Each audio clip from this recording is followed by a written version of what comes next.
O senhor conhece alguém que tem dom de cura? Eu? O senhor? Um prazer. O senhor pode ir comigo no hospital, então? Vamos, eu vou. A gente saindo daqui vai agora, o hospital que o senhor quiser. Certo. Nós vamos o seguinte, nós vamos em pacientes que sofrem de síndromes cromossômicas, doenças neurodegenerativas como esclerose lateral amiotrófica, e eu gostaria de ver o dom de curas em Eu vou com o operação. senhor, eu faço esse desafio. Eu vou com o senhor e Deus vai curar. Se Deus curar, o senhor acredita no evangelho que eu prego? Nessas E se pessoas... Deus não curar, eu vou pra igreja do senhor. Vamos fazer esse desafio ao vivo. Sai da frente, Satanás! João capítulo 14, versículo de número 12, em grego diz assim: Amém, amém, lego emin hopisteu, es emta ergaha egopoi kakimenos, poisen kai maisona tonto poisi, roti ego proston patera poriomi, ou num grego bíblico poriomai. Na verdade vos digo que aquele que acredita em mim fará obras maiores do que essas que eu faço. Porque, por qual motivo eles farão obras maiores do que essa que eu faço? Porque eu vou ou eu estou indo para o meu Pai. Então esse texto fica claro que Jesus estava indo para o Pai, e indo para o Pai ele deixa uma ordem dizendo que é o seguinte, que quem cresce nele realizaria obras maiores do que aquelas que ele realizou, e essas obras também estão relacionadas à cura. 1 Coríntios capítulo 12, versículo, o senhor pode discordar lendo o texto aqui, se quiser fazer o uso do grego será até melhor. 1 Coríntios capítulo 12, versículo 9, em grego diz assim: Heteropistis ento autopneumati alo de charismata, amaton ento renipneumati. E a outro, a fé, pelo mesmo Espírito, dons de curar. Pneumata é uma expressão no plural. Eu vou fazer uma pergunta para o senhor, para a gente deixar o debate equilibrado. A expressão dons de cura, né?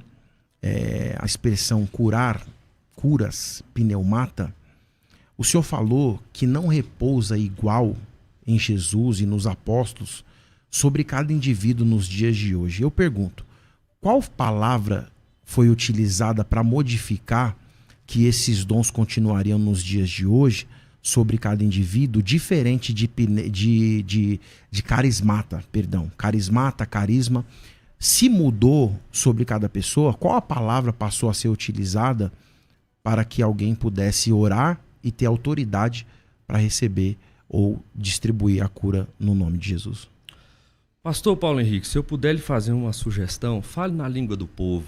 Fale na língua que as pessoas entendem. Mas eu estudei para colocar na mesa. Se o senhor não sabe, só falar que não sabe, tá tudo bem. Não, a questão não é essa. Eu não vim aqui pra gente fazer uma queda de braço. Não, mas não é queda de braço, eu só usei o texto aqui. Mas eu não tô usando porque eu sei. Fale na língua do povo. Eu tô usando porque a língua do povo é essa daqui. Deixa eu dizer. Não é o povo, é eu e o senhor. Faz assim, ó. O senhor lê em grego, interpreta, entende de forma bem adequada e fala na língua que o povo entende, tá bem? Eu prefiro seguir nessa linha, se o senhor me permitir. Eu não tenho como provar que uma coisa que não existe, existe, porque ela não existe. Tá bom, obrigado. Então, isso já respondeu a minha pergunta. Não tem. Não tem a palavra, não mudou. Okay? A gente chega a conclusões a respeito do texto bíblico, e isso é legitimado, acredito até pelo senhor, que tem coisas que não estão explicitamente escritas nas Escrituras, mas são verdades. Elas são lógico e claramente deduzidas das Escrituras. Por exemplo, qual é o texto nas Escrituras que diz que a Trindade existe? Nenhum. É que não é o caso porque aqui, né? Lógico e claramente nós vamos... É porque o senhor não entende metáforas, eu estou ajudando o senhor a entender isso.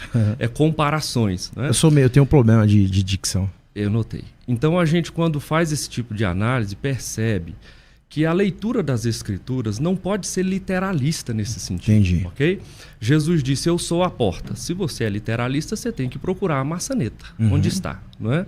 A questão é que não está, porque ele quis dizer que ele era o caminho, a entrada, o meio para um fim, ok? Então, quando a gente entende esse tipo de coisa, o senhor vai entender o seguinte. Jesus falou que faria obras maiores do que nós faríamos, os seus discípulos, no caso, obras maiores do que a dele. É verdade. Só que qual é a grande obra? É sermos curandeiros de gente doente? A resposta é não. A resposta é: nossa igreja é uma espécie de centro de cura para pessoas que estão enfermas? Não, o nome desse lugar é hospital, ok? Então, o que Jesus está querendo dizer quando ele fala de fazermos obras maiores do que as dele? É simples. Ele disse que os seus discípulos não deveriam sair da cidade porque desceria o Espírito, não é?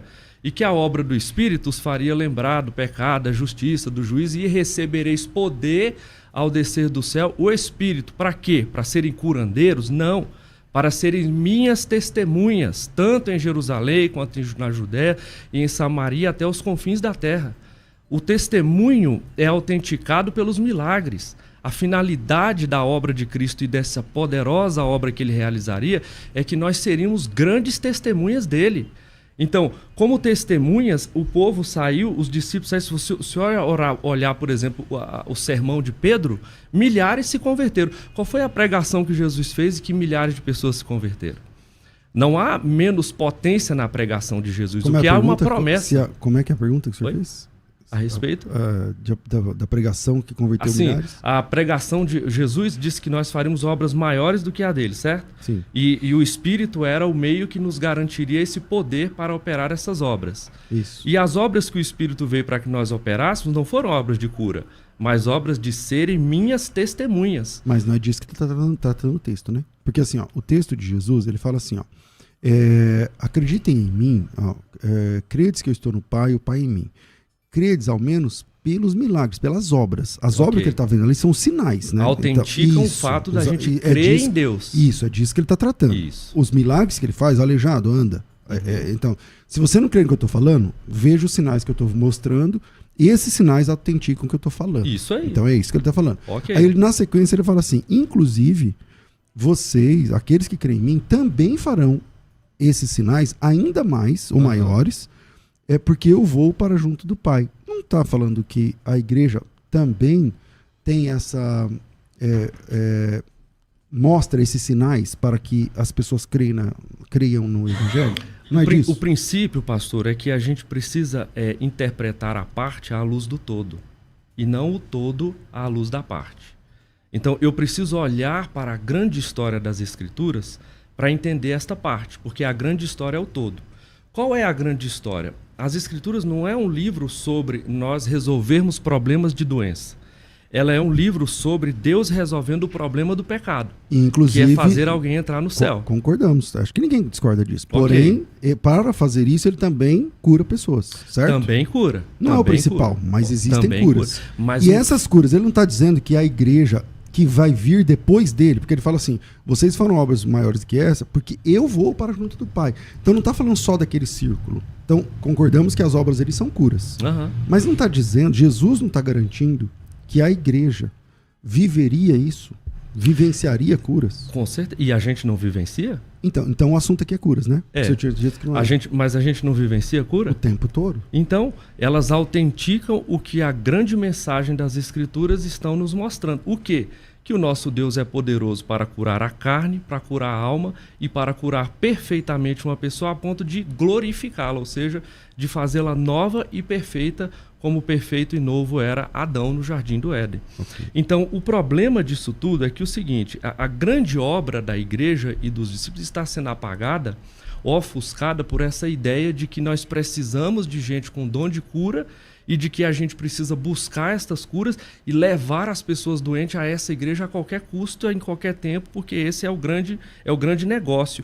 E muita gente já descobriu que esse é o grande negócio, no ponto de vista financeiro. Todo continuista pensa assim? Olha, eu não posso dizer todo porque eu não conheço todos, né? Mas eu diria que grande parte. É meio generalizada, né? Eu entendo que grande parte. Pastor Paulo. Bom, a grande questão aqui é o seguinte. João capítulo 10, versículo 12, ainda pegando o canal aqui, quando ele fala assim, obras maiores, a palavra no texto aqui é misona, num grego mais antigo é meizona. É um adjetivo neutro acusativo no plural. O que é um adjetivo? Do jeito que o senhor fala, parece que eu não sei nem interpretar, né? Isso que eu estudei grego, exegese, e não valeu nada do que eu estudei. Mas um adjetivo, ele vai qualificar a pessoa que recebe esses dons. As obras maiores, elas são, primeiro, que obras são essas no contexto disso? Eu falo de contexto, né? Primeiro tem cura. Depois você tem as palavras, porque Jesus falava. E quando ele falava, existia cura. 2. Terceiro, sinais. Jesus tinha vários sinais. 4, maravilhas. 5, prodígios. Então, pelo menos 5 pontos iniciais seriam maiores. Eu sei que a gente não está fazendo 1% do que Jesus fazia. E, na verdade, vai ser até difícil de realizar. Mas Jesus comissiona e dá autoridade para que essas pessoas que vieram depois que ele fosse para o céu, claramente atrelada à igreja, realizaria esses milagres, teriam essa qualidade, porque adjetivo denota qualidade. Agora o senhor está dizendo também que a pessoa não deve procurar os dons. Desculpa, mas se o apóstolo Paulo estivesse aqui nos dias de hoje, ele ia totalmente contra aquilo que o senhor está dizendo. Ele fala para buscar os dons espirituais, os melhores dons espirituais, inclusive, e que Deus tem interesse em distribuir os dons espirituais. Em 1 Coríntios capítulo de número 12, versículo de número 11, ele diz assim: todas estas coisas, porém, são realizadas pelo mesmo e único Espírito, e ele distribui individualmente. Deus vai distribuir a cada um como ele quer.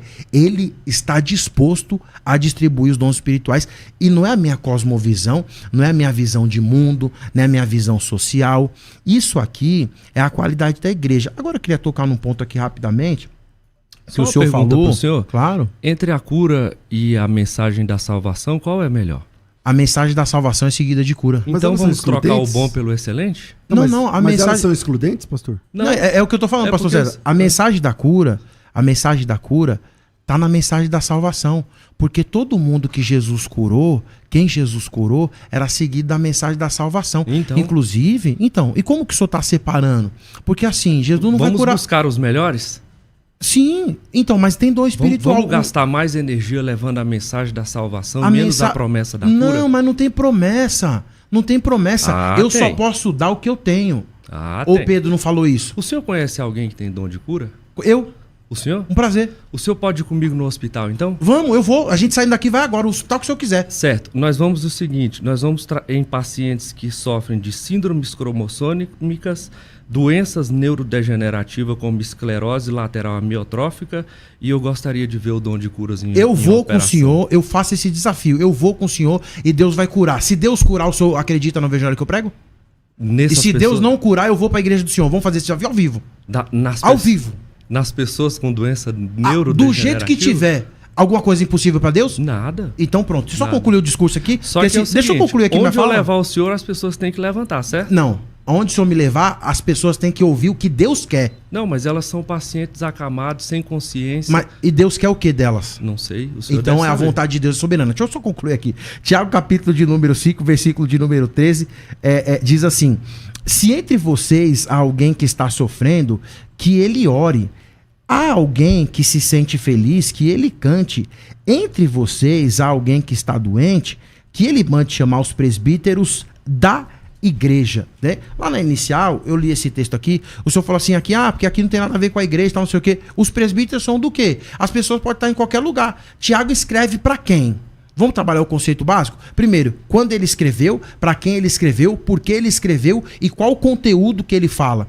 Se ele está falando dos presbíteros da igreja, é claro que o contexto é a igreja. A igreja são as pessoas. Não. Deixa eu concluir aqui. O senhor tem um probleminha de língua portuguesa. Então vamos. O senhor quer falar o quê? De dar? D-A é dar. Tá, dizer, é preposição, mas o artigo definido da que indica posse. Igreja. Tem que vir de, certo? Não, tá errado. Chame os presbíteros da igreja. Tá, e o presbítero da igreja é o quê? Eles venham. Certo. Okay? E não chame, leve as pessoas para os Tudo bem, eu tô falando de trazer. Igreja. Eu tô falando de trazer, não é igreja. Deixa eu ensinar o senhor a interpretar. Okay? A preposição. A diferença é grande. Deixa eu posso ensinar o senhor a interpretar. Daqui pra lá, outra mas aí, de lá aí a gente não deixa eu falar. Calma aí, a gente tá fora do tema, né? E então, pastor, mas ele tá falando que eu não sei interpretar, eu vou colocar a preposição que ele tá falando que eu errei. A preposição de mais o artigo definido da.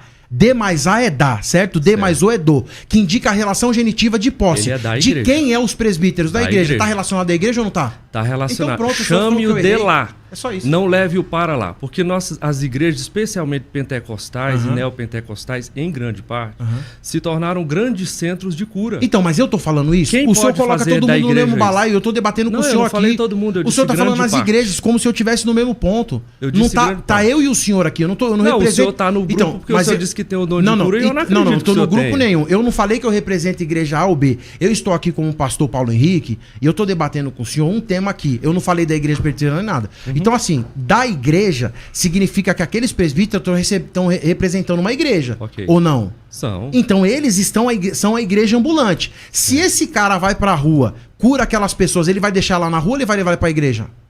Pra continuar sendo orientada? Mas, querido, isso aí não está no texto. Olha o texto. É que assim, vamos Leia lá. o texto. O texto que vocês estão discutindo... Chame calma aí. os presbíteros O texto que vocês da estão discutindo, igreja. nem existe igreja prédio para ir a algum lugar. Por isso que eu tô falando da igreja ambulante. Para começar Mas nessa- existia, né, pra começar, pastor, no a prédio, igreja, não, né? não. Existia sinagogas Não. que foram ocupadas Não. pelo cristão e Não. se tornaram igreja, né? Existia uma edificação que servia ao fim Uma sinagoga que virou sagrado, igreja né? dentro do primeiro século, eu não lembro de nenhuma. Tem aí, Atos dos Apóstolos mostra que o Cirineu lá se converteu e o pessoal passou a frequentar a sinagoga e ela se tornou uma igreja, né? Então, se é o capítulo 18, É o onde, chefe, onde né? nasce a igreja de Corinto, o senhor vai ver lá que ele sai da sinagoga e diz assim, a partir de agora eu vou para os gentios, e ele aluga uma casa contígua à sinagoga, que é parede e meia com a sinagoga, que é onde começa a igreja. Então, na verdade, a igreja não nasceu na sinagoga, mas parede e meia com a sinagoga, mas é um outro assunto. Mas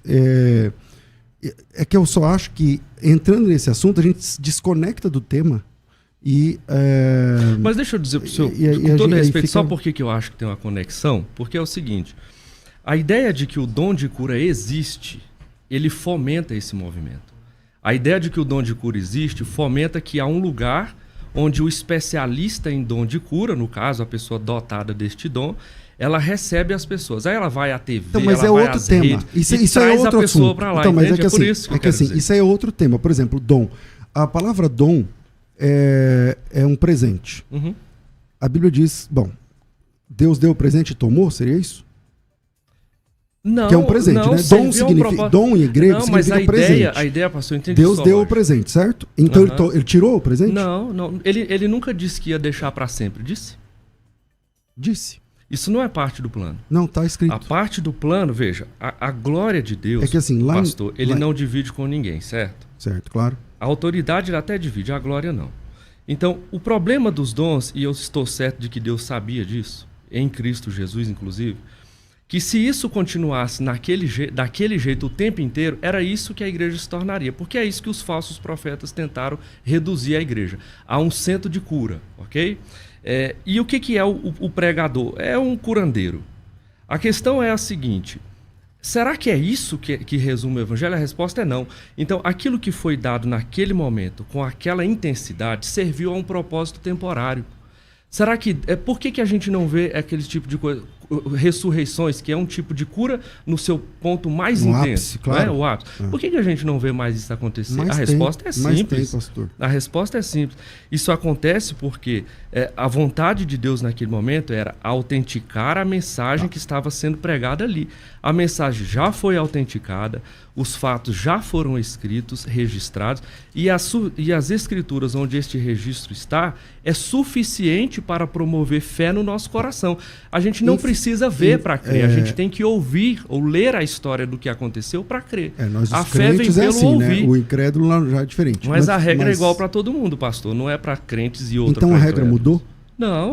Por que vale para o primeiro século e não vale depois? Eu não disse que não vale. Eu disse Então, que a regra na para o progressão primeiro da século, explicação então, não faz mais É sentido que você agora. diz assim, no primeiro século valia para validar e tal, mas agora a gente Mas só já tem que contar a já história. foi registrado o acontecimento. Tem que contar a história.